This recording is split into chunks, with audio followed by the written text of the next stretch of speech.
Hello, my name is Dominique, and my review is on the scoping research of skeletal anchorage and forceps appliance therapy, reported dental and skeletal effects in Class 2 correction. And I did my research with Dr. Cheever. Class 2 malocclusion is one of the most common orthodontic diagnoses and is often characterized by mandibular protrusion. During growth, fixed appliances are commonly used to advance the mandible and improve the sagittal-jaw relationship.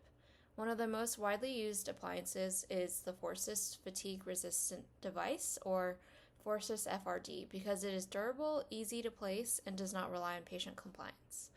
However, the conventional forceps therapy is known to produce primarily dentoalveolar effects rather than true skeletal correction. These effects often include proclination of the mandibular incisors, mesial movement of the lower dentition, and distalization or tipping of the maxillary molars.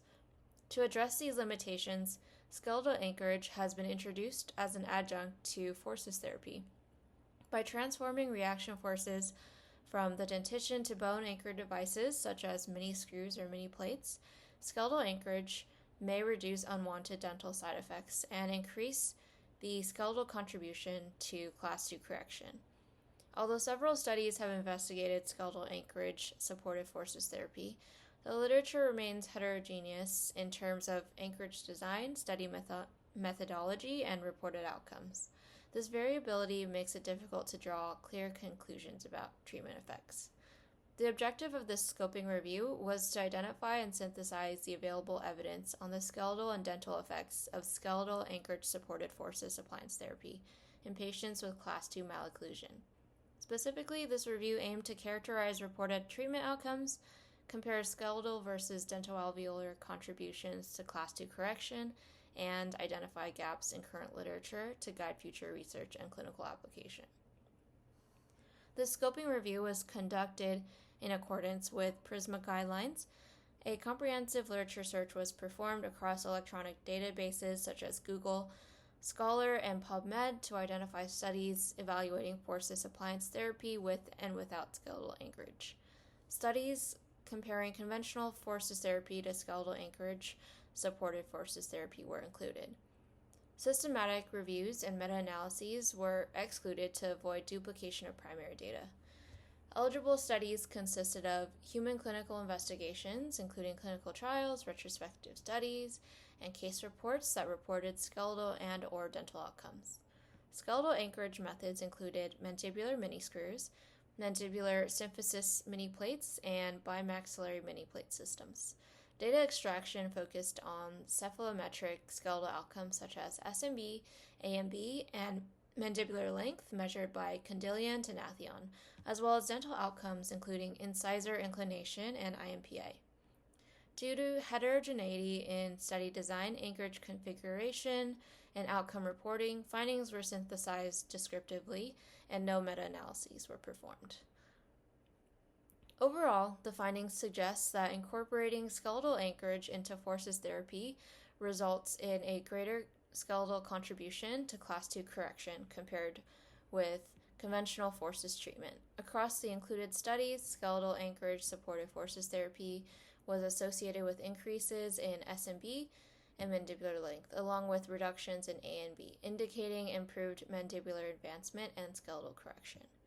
These skeletal effects were observed across multiple anchorage systems, including mandibular mini-screws, mandibular symphysis mini-plates, and bimaxillary mini-plates.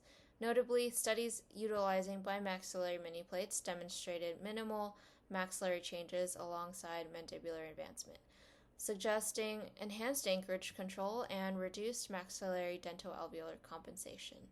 In contrast, mandibular-only anchored systems showed more variable skeletal responses, likely influenced by differences in force vectors, patient growth status, and appliance configuration. Dental outcomes also differed substantially between skeletal anchored supported and conventional forceps therapy. Several studies reported reduced mandibular incisor fairing or even incisor retroclination when skeletal anchorage was used. Both mini-screwed anchored and mini-plate anchored systems were effective in minimizing increases in IMPA and improving control of lower incisor inclination. However, some degree of dental compensation was still observed. indicating that skeletal anchorage reduces but not completely eliminates dental alveolar effects. Interpretations of these findings is limited by significant heterogeneity across studies, as well as the predominance of case reports and retrospective study designs. This highlights the limited availability of high-level evidence in this area. In conclusion, skeletal anchorage supportive forces therapy demonstrates a trend toward greater skeletal contribution to Class 2 correction and improved control of undesirable dentoalveolar side effects compared with conventional forces therapy.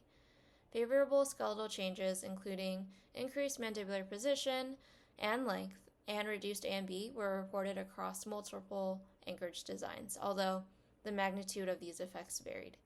While dental compensation, particularly mandibular incisor proclination, was generally reduced with skeletal anchorage, it was not entirely eliminated. The current body of evidence is limited by heterogeneity in study design, anchorage configuration, and outcome reporting. Future well-designed randomized controlled trials with standardized cephalometric outcomes and long-term follow-up are needed to better define the clinical effectiveness, stability, and indications for skeletal anchorage supportive forces therapy. Thank you for your time.